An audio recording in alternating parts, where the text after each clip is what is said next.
So count me out in 3, 2, 1. We're back, guys. The PlayMariachi Podcast. Yeah, I didn't pop a P there.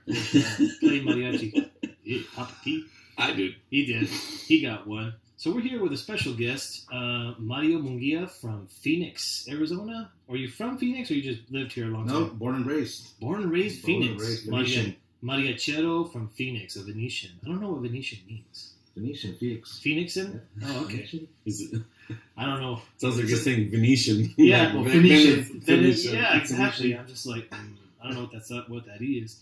So, thanks for being with us. Hey, thanks for inviting, guys. Absolutely. We've been talking a lot of shite about Phoenix in general. Well, especially this guy. He's been here a lot longer than I have, so he has a little bit more of grievances with the Phoenix mariachi scene, I guess. Yeah. I've just come up here in the last year, and I've played a couple gigs and bumped a couple of heads with several different directors, and it's just like, I don't think I want to do what you want to tell me to do. So, thanks for the pay. And go fuck your mother. Welcome to Phoenix. and unfortunately, he's run into the worst of the worst. Like, yeah, for real. Like, nice, real, trying to be amiable. Like, yeah, man, you need a bass player, you need a viola player, whatever, bro. I'll do it. And you show up, and it's like, I'm there, and it's like, all right, it's about 10 past the hour, and nobody's fucking here. All right, did I just get punked, or what the shit? And then they'll show up, and it's all right, we'll start playing, and then it'll sound how it sounds. Either good, bad, indifferent. Most of the time, it's not been great. Yeah. Most of the time, it's like, oof, holy shit. We take every song, but we don't play it well at all. Sorry for that. I do apologize for my peeps up here in Phoenix. No, you know what? It's funny, man, because it's almost the same story when everybody arrives here to Phoenix. Everyone usually starts off with, or arrives with, unfortunately, you know, not the best. But, I mean, it's part of when you arrive, you know? It's like you're not going to start playing mariachi and start going with the big guys straight right away. Top. You know, yeah. Is there a top up here? I guess we're just cutting right to it. Is there a pinnacle of Phoenix that we're just not aware of? No. I would say no. I'm being honest. I mean, I think there are a lot of, like you guys were saying in the last podcast, there are a lot of good musicians here, but we're all scattered around. Mm-hmm. Right. Decent players, but no real cohesive community, no real group. Yep. Mm. Yep. It's been years since we had something like that here. We want to know, we want our viewers to know, your mariachi history, your family, because obviously you come from a line of mariachis, family, your dad, your brother. Yeah, man. Actually, it's funny. A lot of people think like my dad actually comes from background of musicians. He's the first generation, actually. Oh. So, I mean, I've been trying to play my instruments since he started us off at around 7, 8 years old. So I am 32 now. Nice. So it's been a while. Deep. Yeah, definitely. And I guess we're the second generation, man. We grew up here, so I've definitely seen the whole mariachi scene grow from when I started till what it is now. And I been doing this for that long of a time. Right. I finally I took over running our mariachi, which is Mariachi Chapala AZ, which is where we're at now. Nice. And good name. I like that name. Yeah, so we've been here. A combination of other mariachis that we've joined or we've cut apart. It's just a lot of history, man. We have so much history here. Got to find a way to bring it kind of all together, because there's obviously enough demand and enough work for mariachis in Phoenix. I mean, people are gigging every weekend. Yeah. Like when I started gigging, I was gigging like fucking 8 hours, 10 hours, like between Friday and Sunday. It was ridiculous. Yeah. I'm like, shit, I haven't done this in Tucson in years. It's been years since I had that much work. Wow. Yeah. So there's demand. We got to figure out how to bring. I'm not saying that I obviously suck sometimes, because I play with this guy and he's just like, what the fuck are you doing? He does that to you too? Yeah, he does it. That's the Tucson look. That is the Tucson look. No, you have not seen any look until you play next to this guy. Jeez. And when you're trying to tell him the chords, and he's just looking at you like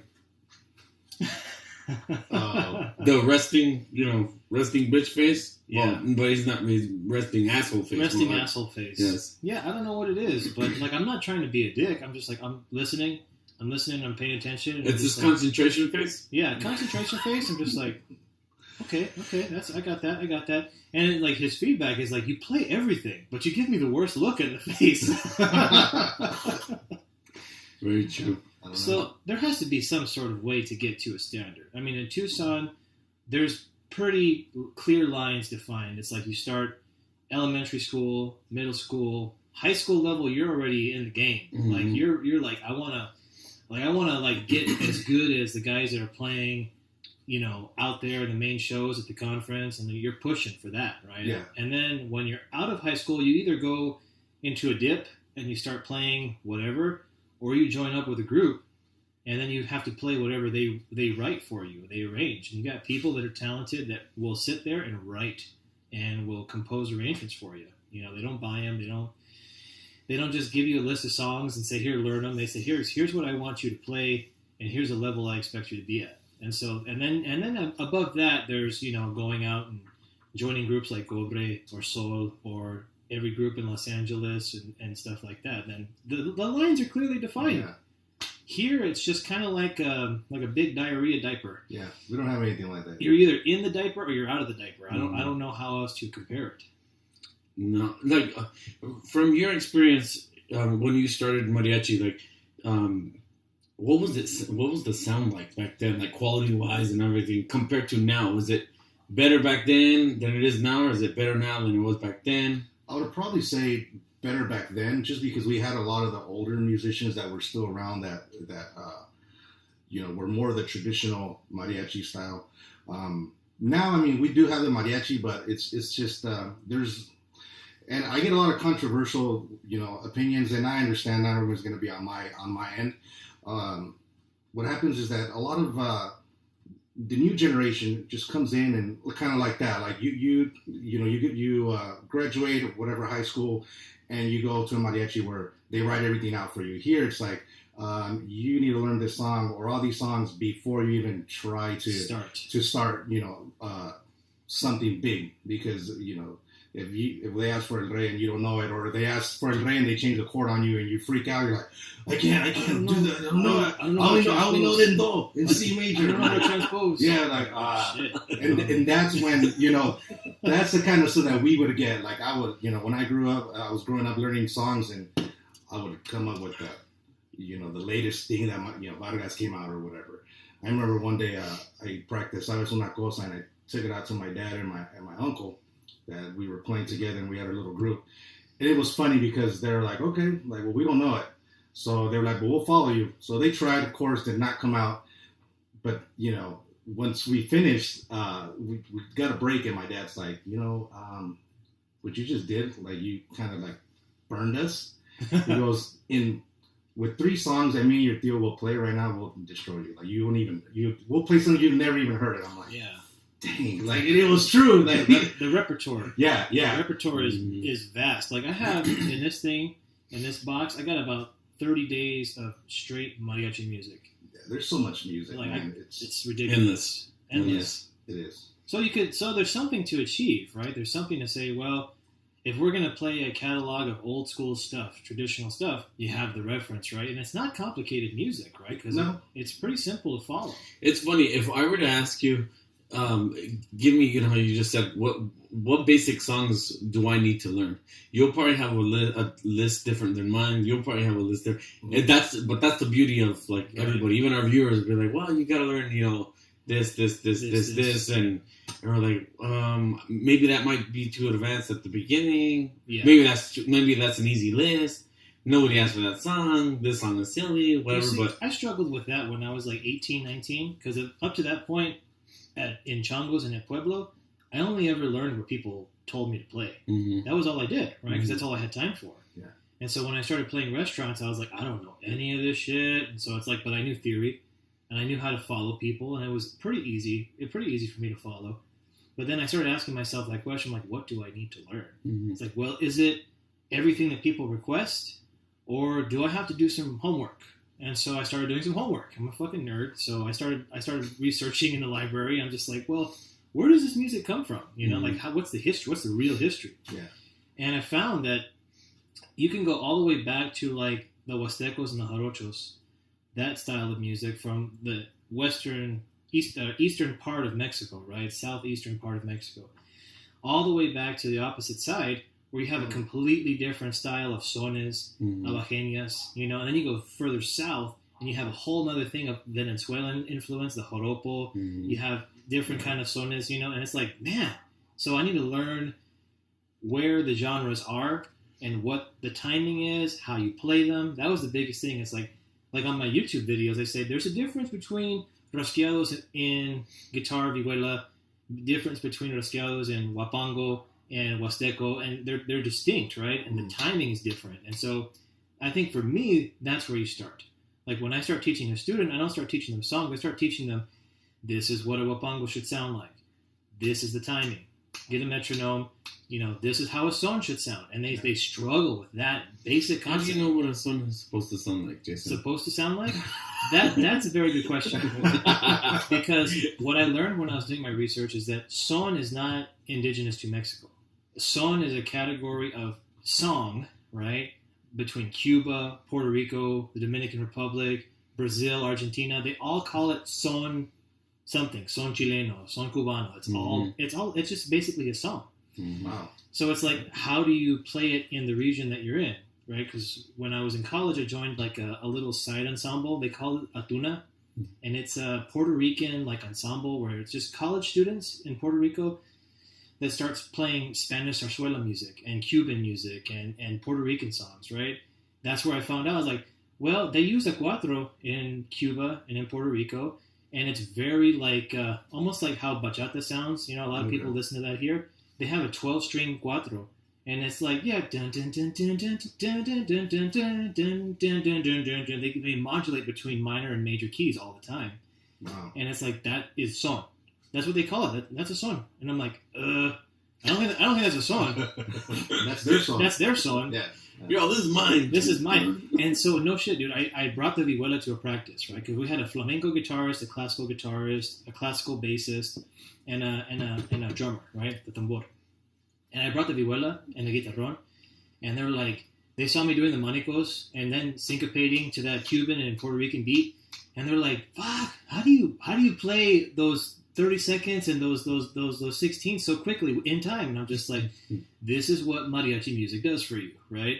This is what the son jalisciense does for you when you can play, redobles really clean, really sharp, and really fast, right? If you're increasing the metronome, if you're increasing the time signature, okay, you're gonna play it fast, right? But all in time. And so that's what I found. It's like, what is a son? It's like a son is just a category of song in Latin America, right? So a son jalisciense is pretty distinct, right? There's two ways to do it, right? There's just the down, or there's a thumb. Pretty distinct, right? Yeah. If you do a son albajeña, it's mostly downstrums, If you do like las olas, there's doubles, right? Yeah.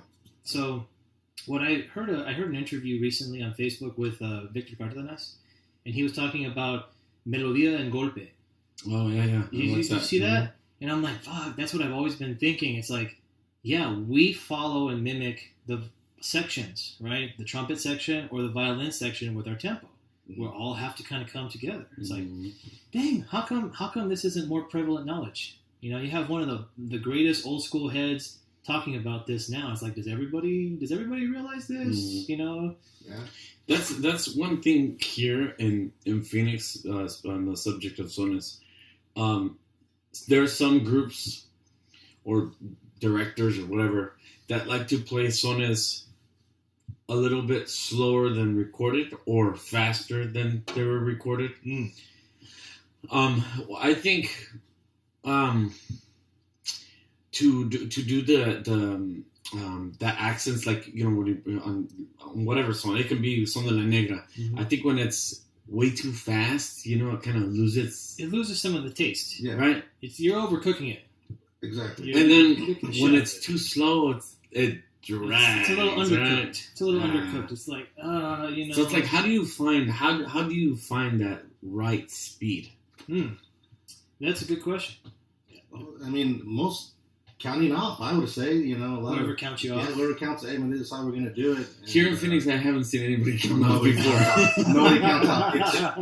And you know what's funny that when and it's bad. All downbeats. No, when somebody counts it off, like most people, musicians, they'll take it as, who's this guy, man, counting me out? Like, whatever. Yeah. I'm like, dude, relax, man. He's just counting out. No, I he's just don't follow that guy. And I was like, oh my god. what the? I'm like, dude, Is he we're a paying you? team. Is he gonna pay you? Bro, there was now I'm gonna say it. There's a guy that I know really well. Obviously we don't want to say names, but Blast him out. yeah, no, but here, I swear, man, it was like they kind of. This is the time that he count right here. It was like 1, 2, 3, 1, 2, 3.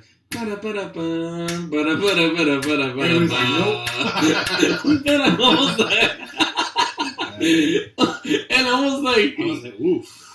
Like, I was like, all right. Like, imagine if you had started it that fast. Oh my god. No, but even the count, it's just 1, 2, 3, 1, 2, 3. That's not even the beat, man. Oh, it's way out. But. Like, so we have a guy who doesn't know time signatures. Doesn't know that, Sinos Decan has a specific time signature. Sorry, I caught you mid-drink there. Sorry, viewers. I really have the giggles this morning. I have no idea why. He was drinking last night. Yeah. He was drinking the funny juice last night. And now my body's trying to get back to normal. Get back to normal. It's like wake up. So that's difficult, right? Because it's intimidating. Because if you don't really know, then you're faking it. Maybe half the time you'll get it right, half the time you won't get it right. Mm-hmm. And it's like, in Sinos Decan, it's like, okay, well, like, pop quiz time. What key signature is Sinos Decan? I don't think I remember what key signature it's in right now. I'm pretty sure it's in 4/4 time. Mm-hmm. 1, 2, 3, 4, 1, 2, 3, 4, 1, 2, 3, 4. Pretty simple, right? Yeah. So you can get a downbeat. 1, 2, 3, then you're starting on 1. It's okay. You got the time. But when you start counting a 4/4 time in 3 counts, You're like, what? you might as well just say and go. And then you can go, right? And that's fine. You can do or a downbeat, right? at least at the minimum. But here, nobody counts. Nobody counts. So maybe that's one. And there was a couple of directors that try it. Like they're like, okay, yo lo voy a empezar, okay, and it's like tough. They started in one speed, right? And don't even really pay attention to the guitarrón, who's like. It's like they're playing something over there, the rhythm section is playing something else, and fired. And then you end up on, you end up on balcón, and then your reputation is done.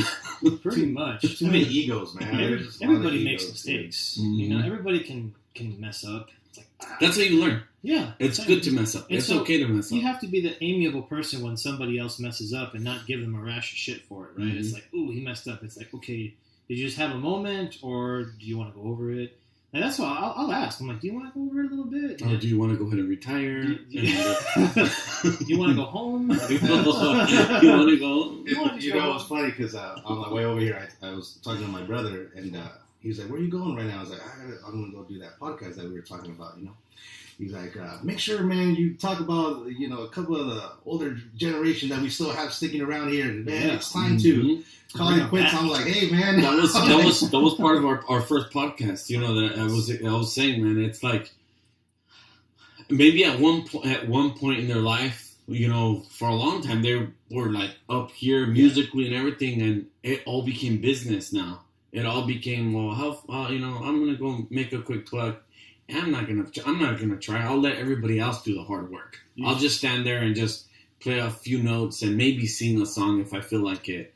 But the sound quality, everything has just really gone down, I'd say, when I play with old school guys, because they don't care. They don't give a shit. Now they're just like, I don't know you anything. I already paid my dues. Mm-hmm. So I'm just here. You guys are the young ones, but, ustedes, tienen que trabajar. Yo no tengo que hacer nada, so it'd be interesting to see if the older generation of Phoenix, if they would be interested in coming on, talking about it, and then even doing teaching. I don't know what the fuck I do on YouTube. I just make random videos, and I don't get a whole lot of dislikes, and so I'm just like, I guess people like it. I listen to it. I'm like, it doesn't sound like shit. So all right, that works, right? I'm not like, what's his name, Zombie, the Viola guy. That dude's badass. He's really awesome. I look at that. I'm like, that's what I need to beat, right? I think some people look at, not in a bad way, right? Like a total respect, but it's like, I train jiu-jitsu, right? So I respect all the higher belts.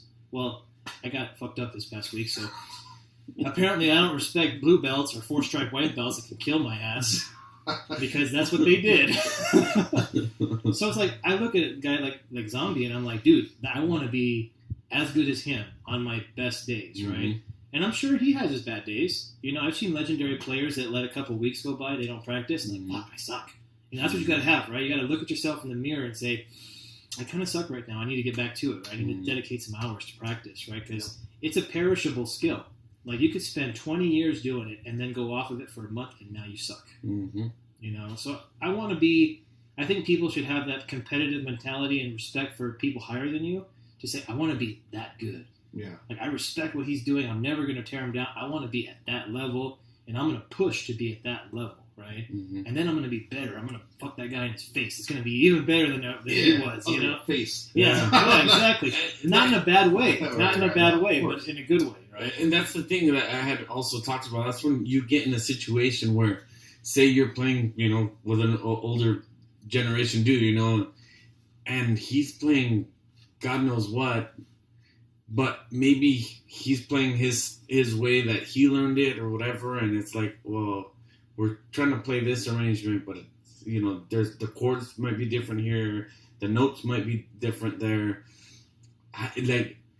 I personally feel like I don't even have, you know, a right to say anything to somebody that has 40 years old. Yeah, you don't want to start that conversation, right? Maybe when you're younger, you might be more tempted to do it, but when you're older, you're like, you know, fuck, just let him do what he's going to do. Mm-hmm. I let him tell me what he's going to tell me until he pisses me off, and then I might have a moment. Yeah, that's kind of basically what I do or we do when we get, you know, gigs with the older generation. Just, hey man, I'll follow you, whatever you, most of the time they go into that stage where you said, hey, I already paid my dues, you go ahead, and so I'll follow you. I'm like, all right, I'll take the lead, whatever works best for, you know, we need to get this gig done. That's the important thing. We have an hour to play, and we need to get paid. So let's all do it. Do a good job, you know. Yeah, man. Yeah, definitely. I think because we're all about the same age. You know, you're a year older than me. This guy. So when I was starting, this guy was already graduating. So that's the funny. Yeah, that's the fun thing about Tucson is that we have generations that intersect, you know, and overlap, and so that's why it's as good as it has been for us, correct? Because you got the older generation, 10, 15, 20, 30 years, and then you got the guy that's right in front of you, you know, and you're like, fuck, you know, it's like it's never-ending line that's like a manufacturing line, right? Mm-hmm. But as we get older, you know, having lost my tata last year, I have a real, like, respect for, like, older people now.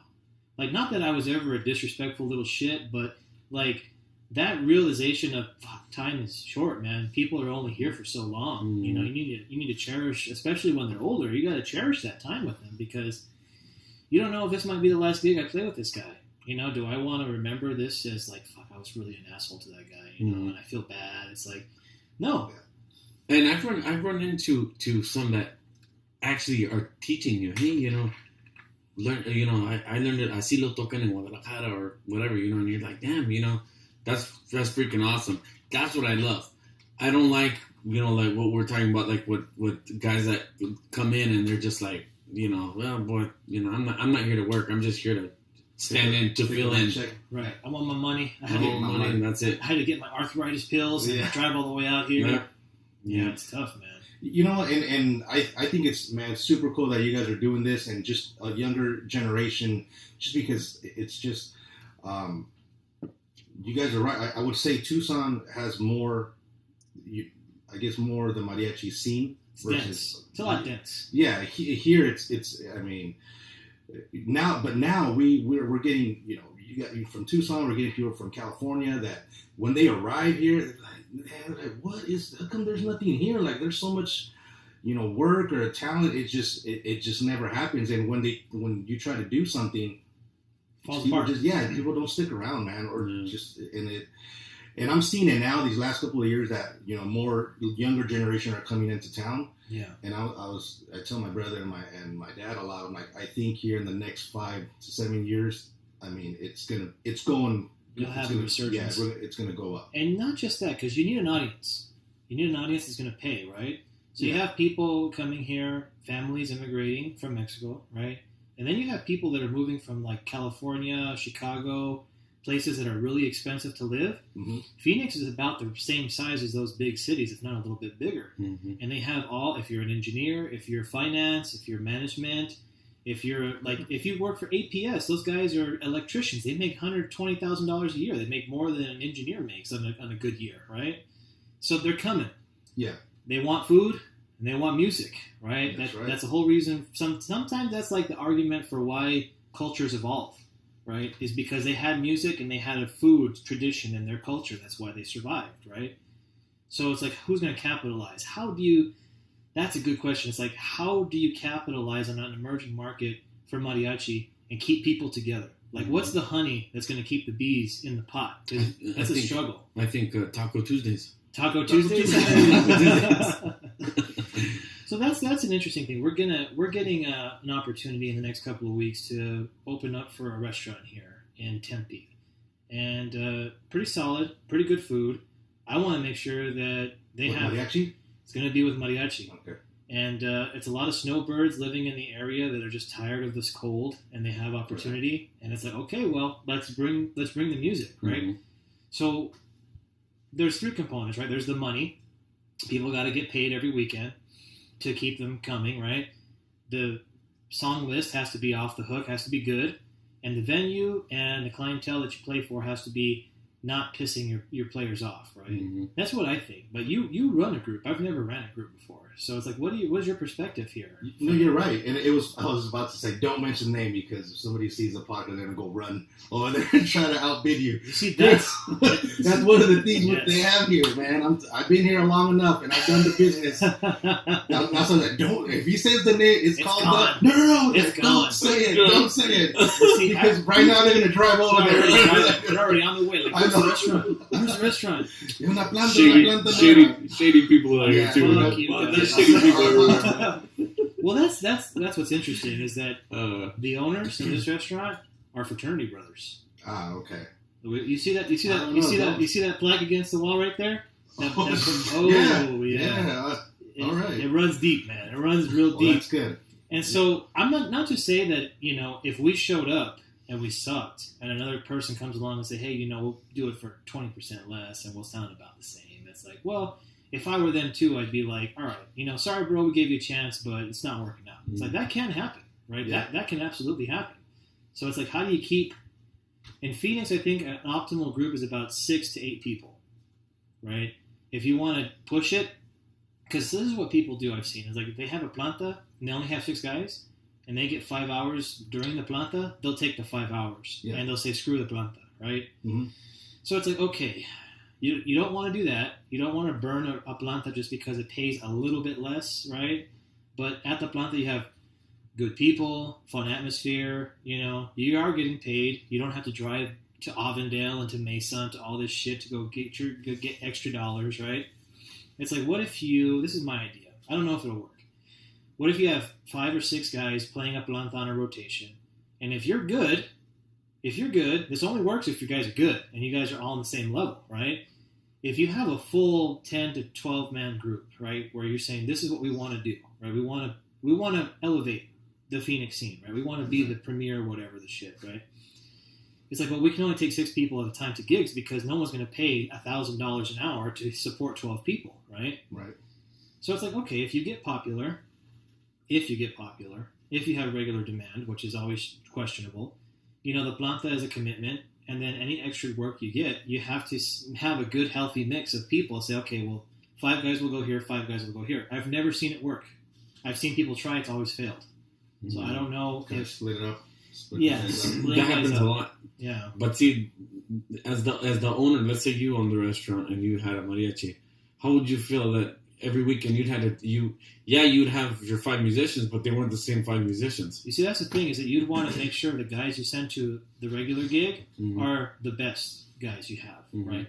And the best guys you have doesn't mean that you're sending shitty people to outside gigs. Those guys have to be pretty good too. Mm-hmm. Those guys have to be... Because they're still carrying the group name. Yeah. They're still carrying the group name. So that's the problem that I see people make. Is like, well, you have to have the honey to attract the top talent.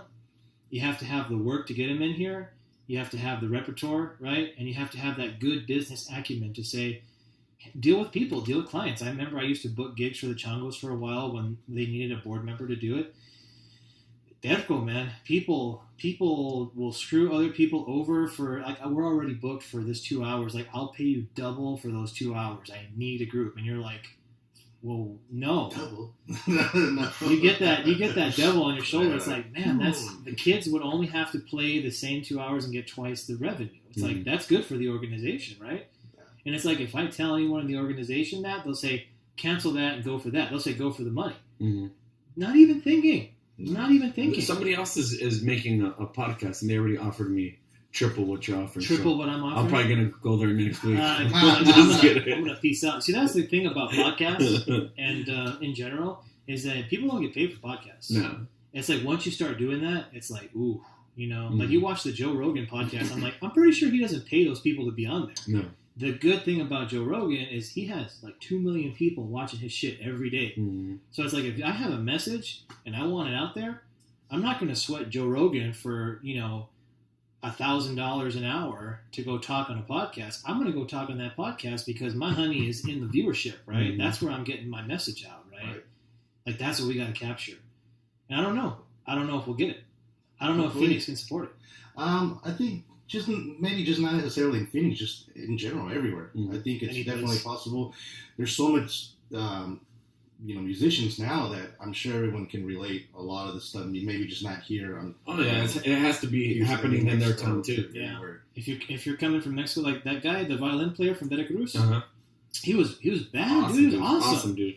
And he started playing some Huastecos, and I'm just on the bass, and I'm like, oh, okay. So I just start playing with him, and he's just like, dude, nobody plays that stuff here, bro. Mm-hmm. Where are you from? I'm just like, he thought I was from Mexico, and I'm like, no, dude, I'm from Tucson. And he's like, oh, that's okay, that's nice.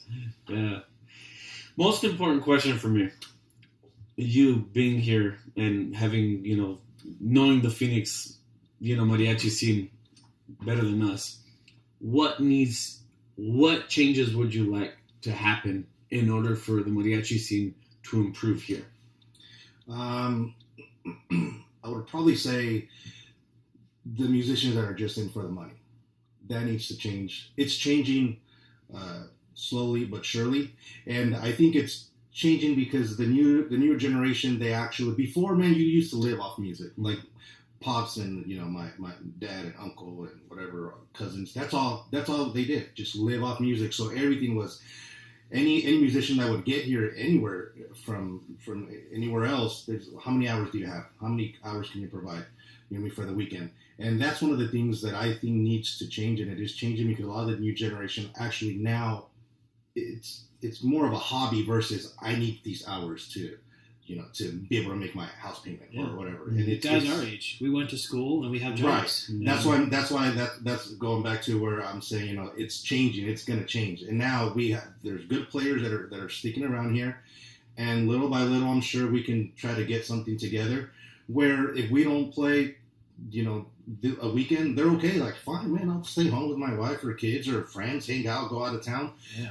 I mean, before the old generation, man, I was brought up, dude, I cannot take a weekend off. Yeah. Like, for vacation, I was brought up to where, okay, you're going to go on vacation, you go out on Monday, Tuesday, Wednesday, and you'll be back by Thursday or Friday because we got gigs. Yeah. Okay, there's no. Yeah. And no, man. And now I take a weekend off, and I mentioned my dad because he freaks out. Why you gotta take the weekend? I'm like, Dad, it's not like the old days anymore. Like, I don't need to work every. I don't need to hustle. Like that. Yeah. I got a regular job. Exactly, man. I'm gonna go have some fun, man. Besides, I go anywhere and nobody's doing anything on Monday or Tuesday. Yeah. Because I go to Vegas on Monday or Tuesday. There's nobody there. You're dead. I know. You just walk in the streets. Hotel room for $14. Yeah, I know. Yeah, you walk in the streets with a bottle like an asshole. You're just like with the big drinks on Tuesday.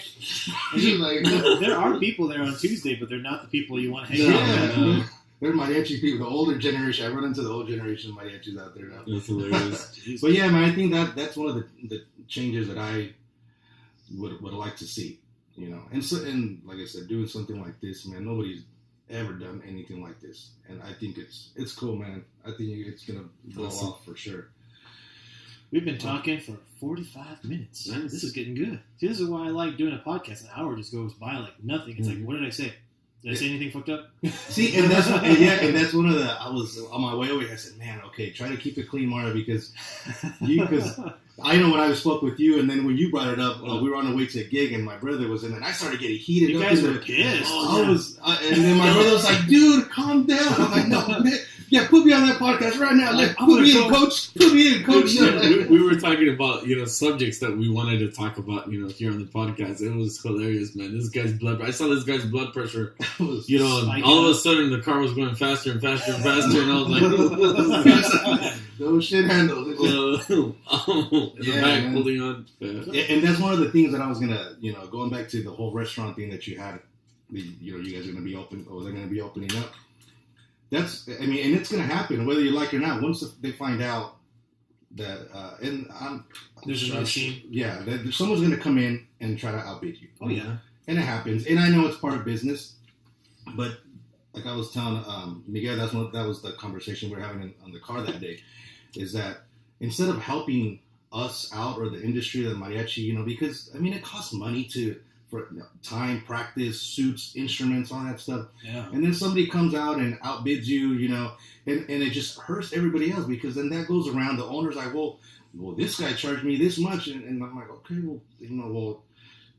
I know other two groups that'll do it for less. Well, good luck. But see, that affects everybody, man, because when they call me, I know it's business. I know, that everyone's looking for the best price, but if we could all maintain somewhat of a standard, just in general, all over, not just Phoenix, not just anywhere. I think it would be like, for a working musician, the standard is about $50 an hour. Yeah, so that's about the standard, right? If you're gonna play a 2-hour planta, obviously you're gonna cut it in half, right? That's expected, because you're gonna get tips, so you're gonna get your back end, and sometimes you do better. Mm-hmm. Yeah, you do way better. It's like if you take it for like a little bit less per hour, and you get more tips for those 2 hours, like you're going to make back $100 for 2 hours, or maybe 110, 150, 80, whatever it might be. Yeah. And the good thing about a restaurant, if you have good people, is that you're not in someone's fucking backyard.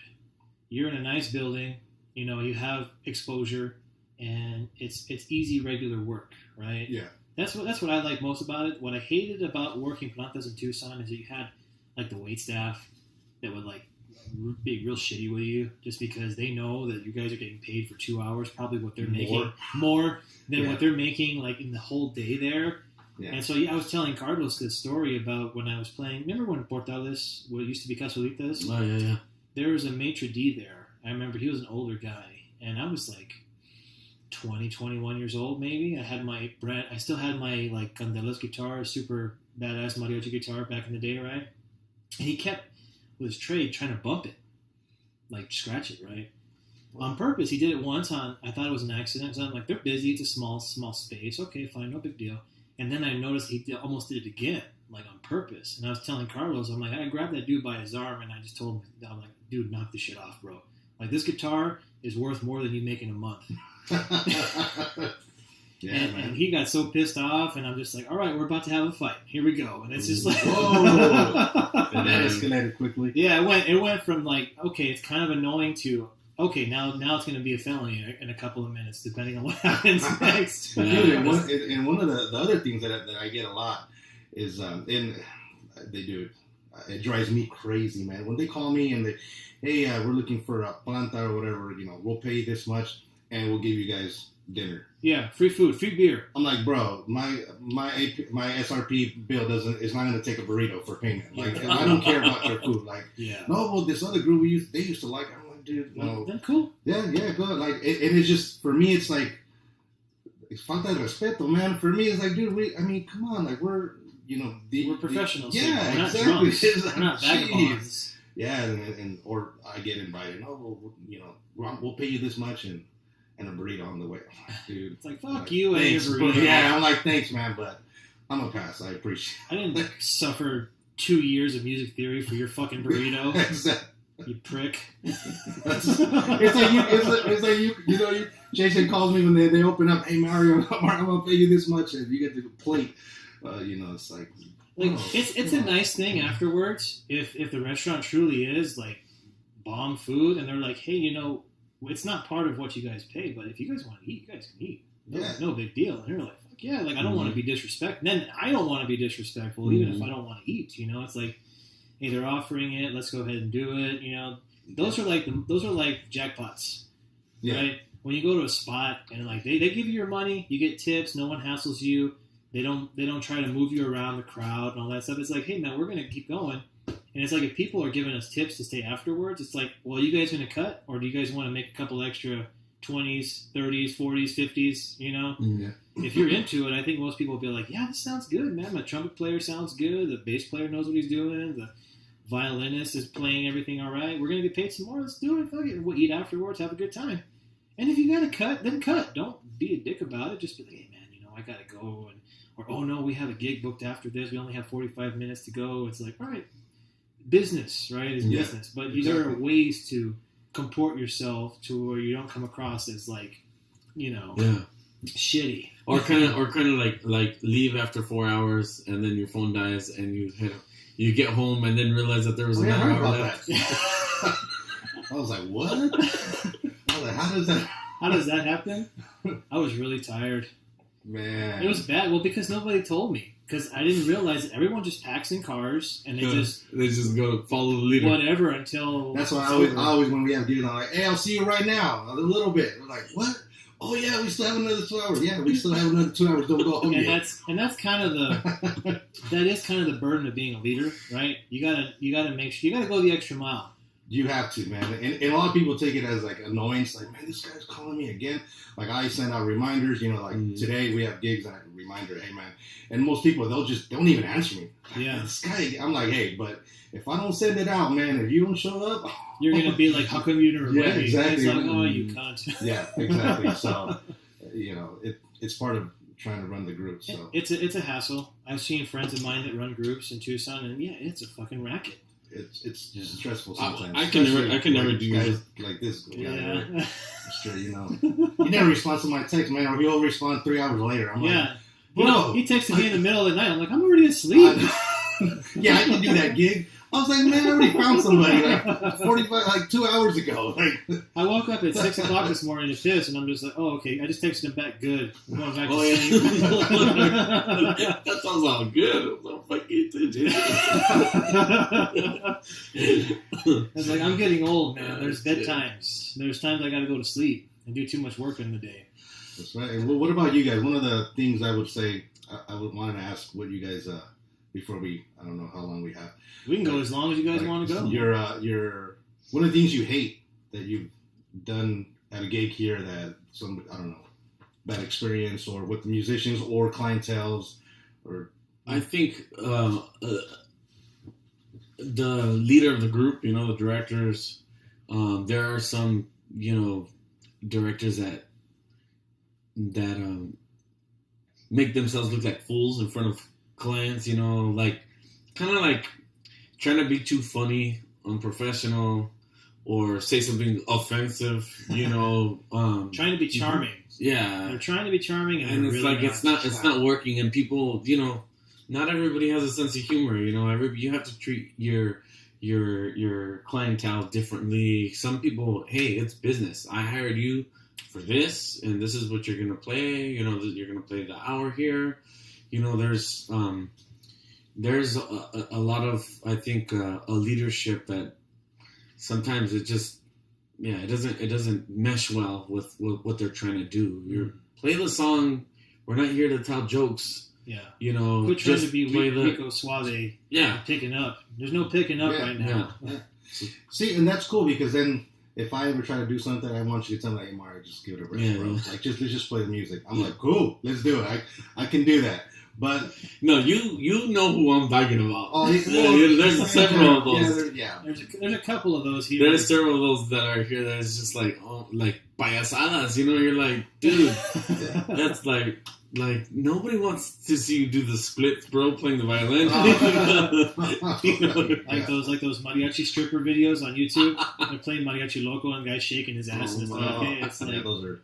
Yeah, I get those from my friends all the time. You guys should do this. I'm like, bro, really? Would you want me to do that? No. It's like we're not a banda. We're not a banda. For real, man. Why not just go to a cantina and just strip naked on the bar, do belly shots or whatever. You do that too? No. I'm like, yeah, high five. I mean, I think it's cool. Like, if you're playing a cumbia or whatever, maybe your violin section, your trumpet section might be, a little dance here and there. Sure. But when you're doing it all choreographed, all professional, it's a little fruity. Pasada. Yeah. Yeah. I agree. So he doesn't like leaders here in Phoenix. So got that. And when they're a little too overzealous and unfunny. Yes. I don't think I hated. Oh man, I'm gonna say something really unpopular. Do it. You guys ready for this on my YouTube? Bro. I just lost like 50 subscribers on YouTube after I said this. They're unsubscribing, dislike, like fuck you. Oh my god. Fuck you and you hurt me. I hope you snap your ACL.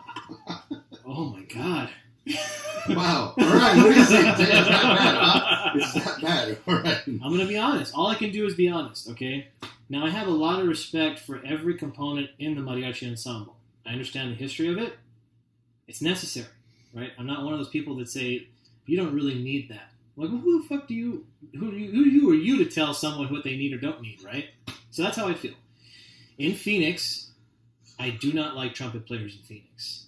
They drive me up a fucking wall and into the next room. Because literally every time I've played bass next to a trumpet player in here, and I'm like, where's the volume control on this fucking guy? there isn't. There's really not, right? This guy's. I'm sorry, YouTube. I love trumpet. I played trumpet in middle school. Oh, shit. I like jazz music. And I just... I have to bring my brother in here next time. You hear that, dude? Like, you got to teach him something. No, he's probably he can control it. Now, I've played next to trumpet players where they understand the interaction between the bass and the rhythm section. And they will even, like, a really, what's his name in Tucson? We all know, like, Rigo in Tucson.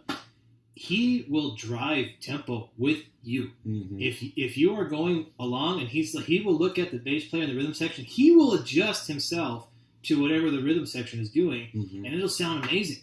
Yeah. Even if someone over here messes up on my or if I mess up, if I miss a triad, he'll be like, okay, and he'll start counting you back in, and it's like, I love playing with that dude, right? There's several other examples in Tucson of that, and when they need to belt it, they'll belt it. When they just playing mezzo or, just a little bit less than forte, they'll play the song and it sounds, really good. But here it's like ear-piercing trumpet right in my fucking ear. And I come home at night and I'm just like, I can still hear the trumpet as I'm trying to fall asleep. I hate it. I hate it so much.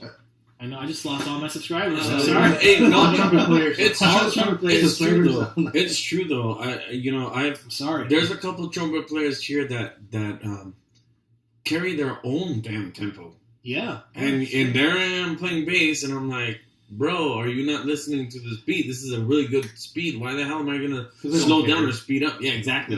They just go in and this is what I'm gonna play. There's some that will adjust, and then people that here's a good one. When you're doing when there's a trumpet section in the song and they start going into several different arrangements in one solo or one cadence, or they'll start playing in a different key. It's like we're in G major and they start coming in like A, and you're just like, that's about a half. It's a whole step, bro. It's a whole step, half step for B flat trumpet. I hear you. Can you get that shit under control, please? And I've seen that. Like, what do you think about that? Like, how do you recover from that? You just let it ride. You don't. And that's the thing. I think it happens to a lot of more trumpet players than it does violins. When you call it, when somebody asks for a song, they ask for tu solo tu, okay, and fa, échame en fa, or sol if it's a female voice, whatever. It starts out with violin and trumpet. Right. Well, what is, most of the time, the biggest problem here for trumpet players, I think they're real quick, like, okay, yeah, I think I found my key. I got it. And then they play, and it's in a totally different key. Yeah. And then they continue to play, and you're like, fa, bro, I just said fa, and it's just going on. I hear you in C major. That's a fifth from F major. So technically you're in a key that's relative to the key that we called it in. And it's like, I don't know what's going on. What? All right. Did we just get a trumpet player text me and tell Jason to go fuck himself? I just unsubscribed. His brother texted him. That's right. I told him, man, we gotta get him in here, man. He's gonna come in. He's pretty cool. He plays in salsa too, right? He plays in the salsa band? Yeah. Oh man, the trumpet player that played for our wedding, Jason Carter, dude, like level, like God level, like I'm not worthy. Yeah. I sang a song at our wedding, and it was a Tony Bennett song, and he came up and he's counting me in. He's like, dun, dun, dun, and he's. I'm like, man, why can't all trumpet players be legendary like this guy? You know? I remember his wedding. He invited me and everything. I was there. Yeah. I didn't. Yeah. Oh, so you didn't black out? Oh yeah, his brother's mad at me. I had to cancel, man. It's because I like triple booked myself, man. Yeah, that's the thing. That's another thing. This guy's talking shit about everybody. He does it. Don't double book yourself or triple book yourself, because then you get in trouble. You get into real bad situations doing that. It was, man. Yeah. I thought about inviting all the mariachis to my wedding, but no, I didn't. I didn't know you that well. Not really. Like I thought about it. Like I know a lot of people, but like not on a personal level. Like you know. And then we had a lot of family and all this shit. Here's what pissed me off is that I would have invited every mariachi that I've met, but the family that we chose to invite instead, some of them didn't even fucking show up, and they confirmed that they were going to be there. And it's like, we didn't have a barbacoa backyard wedding, bro. Like, we had it at the casino. Damn. It was like $30 a fucking plate. We would have shut mariachi would have shut up. You couldn't you couldn't have sent a group message or, you know. I thought about that. Like, halfway, like, we would have shown up. About an hour into it, right? I was about to Facebook blast everybody. I'm like, if you guys want to come out to the casino and see... Because we paid for plates. Yeah, I was pissed. Like, we had... damn, I'm blanking on the guy's name. The band that played for us, it was... I'm sorry, bro. If you're seeing this, I forgot your band's name. You guys were epic, legendary. I should probably look it up. It's the band that Martin was playing in. Do you remember Why you do you remember? I'm throwing it on him now. I'm gonna throw it on you. No, it's on me. It's totally on me. I'm forgetting what the damn group's name is. His salsa group? Salsa group, yeah. Like it was oh man. I suck ass. I'll put it in the description. I'm sorry. What piece of shit. I'm next question. I just messed that up completely, and I'm not ending it out either. You lost another 50 subscribers. I just lost 10 more subscribers, man. I'm just messing up on Saturday. But they were fucking fantastic, right? And so our guests were sitting at tables, and my friend comes up to me. He's like, bro, like, what do I need to play? Because no one's dancing. And I was like, oh, don't worry about it, man. You guys are killing it because they're playing everything, right?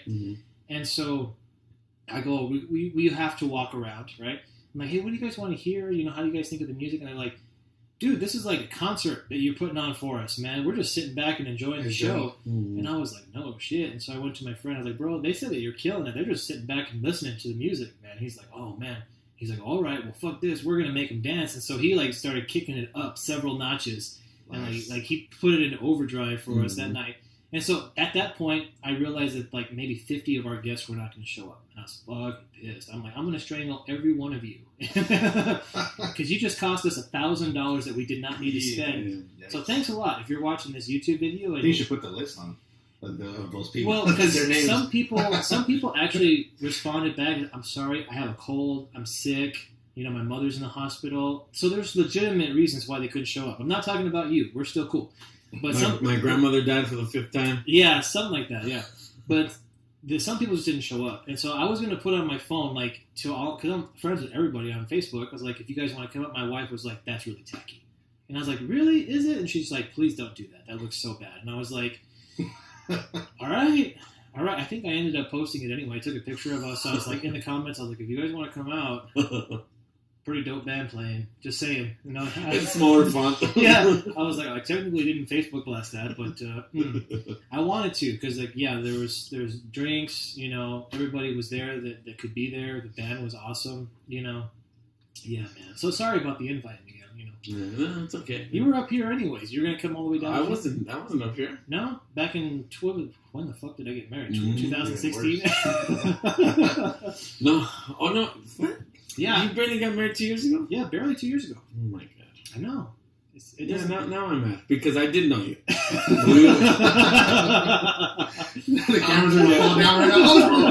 You're gonna see me getting like, come here, bro. Just calm down. Okay, he's going to sleep. Like, oh, my knee. He's just gonna bite that knee. That's all I can do.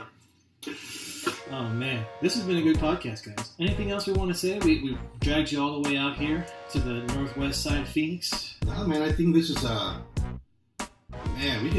we get my brother in here, and man, I would really like your brother and your dad too. They have really cool stories, also, man, and just. And your uncle, about definitely your uncle, about all whatever's going on here and everywhere else. Maybe some of the viewers can throw out some questions to you guys or us, and for your future ones, and that'd be cool. Answer some of those. Yeah. What are thoughts? Forgive me, I had nothing but the giggles today because I was a little bit crudo, but it's okay. I already got fixed up here. Yeah, nice. Yeah. All right, guys. Well, thanks for coming on over. I'm going to post this up later, and I'm going to lose all my YouTube subscribers. All right. Play mariachi, baby. Play mariachi.